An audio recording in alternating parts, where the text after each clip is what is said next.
سیدنا سہل بن سعد سے مروی ہے کہ وہ فرماتے ہیں کہ رسول اللہ صلی اللہ علیہ وسلم نے فرمایا جو شخص مجھے 2 چیزوں کی ضمانت دے دے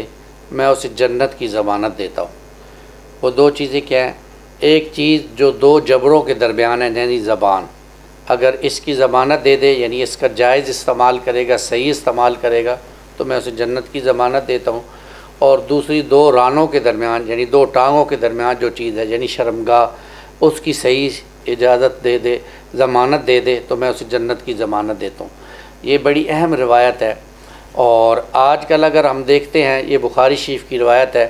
آج کل اگر ہم دیکھتے ہیں تو زبان ہی وہ واحد چیز ہے جو فتنے کا ذریعہ بنتی ہے، اور اسی سے لڑائیاں جو ہے وہ ہوتی ہیں شروع، اور لڑائیوں کا آغاز ہوتا ہے، اور زبان ہی کے ذریعے سے ہم دوسروں کو برا بھلا کہتے ہیں، غیبت کرتے ہیں، جھوٹ بولتے ہیں اور گالی گلوچ کرتے ہیں۔ اگر ہم اس زبان کو احتیاط سے استعمال کریں اور اس سے اللہ کے دین کو بیان کریں، قرآن کو بیان کریں اور خیر کی باتیں بیان کریں، اچھی باتیں بیان کریں، کسی کے حق میں اس زبان کا استعمال کریں تو انشاءاللہ یہ زبان بھی ہمارے حق میں اللہ کے ہاں گواہی دے گی اور اللہ کے رسول کے فرمان کے مطابق جنت واجب ہو جائے گی۔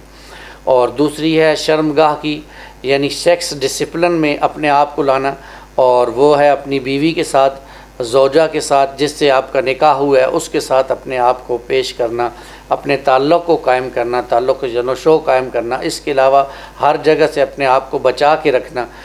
یہ بہت بڑا عمل ہے اللہ کی نگاہ میں، اور اللہ کے رسول فرما رہے ہیں اس پر بھی اس پر جنت واجب ہو جاتی ہے۔ یہ 2 کام نہایت مشکل، لیکن اللہ تعالیٰ کہ حبیب صلی اللہ علیہ وسلم کی زندگیوں کو ہم دیکھیں، صحابہ کی زندگیوں کو دیکھیں تو معلوم یہ ہوتا ہے کہ اللہ تعالیٰ نے جنت کو مشکلات سے ڈھانپ دیا ہے۔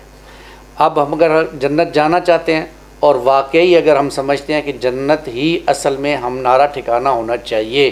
تو پھر ہمارے لیے مشکل نہیں ہوگا کہ ہم اپنی زبان کی بھی حفاظت کریں گے اور اپنی شرمگاہ کی بھی حفاظت کریں گے۔ اللہ سے دعا ہے کہ اللہ تعالی ہمیں ان دونوں چیزوں کی حفاظت کرنے کی توفیق عطا فرمائے اور جنت میں جانے کی توفیق عطا فرمائے۔ آمین یا رب العالمین۔